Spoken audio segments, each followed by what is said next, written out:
protocol arrangement. The 2022 Demographic and Health Survey was conducted in 136 districts with a representative sample of 20,631 households that were randomly selected. Women aged 15 to 49 and men 15 to 54 years were the respondents. Height and weight information was also collected from eligible women and men, as well as children aged 0 to 59 months over a period of 6 months from May to December 2022.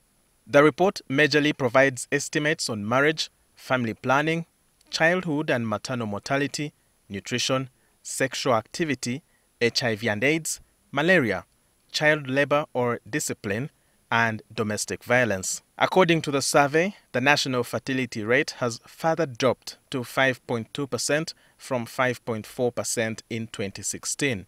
The use of contraceptives has also improved, with at least 38 of every 100 married women in Uganda using a modern method of contraception. However, 4 of every 100 women are still using traditional methods. From the report, childhood mortality has dropped as follows. Under 5 mortality dropped from 64% to 52%, infant mortality from 43% to 36%, and neonatal mortality from 27% to 22%, a comparison with 2016. There is also a notable reduction from pregnancy-related mortality ratio from 368 mothers to 228 mothers per every 100,000 live births. Health Minister Dr. Ruth Aceng says a lot more needs to be done to maintain momentum shift and even improve it further. And there are many things to explain even before we got down to understand. And one of them is that the funding to the sector has not significantly increased.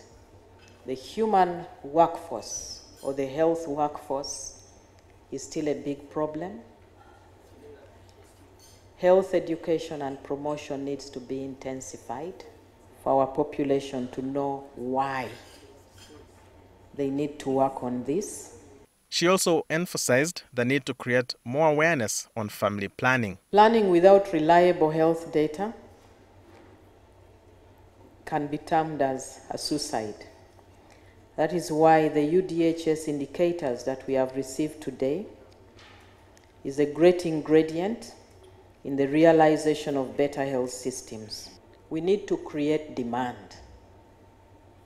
Demand for family planning commodities by talking about planning for better families.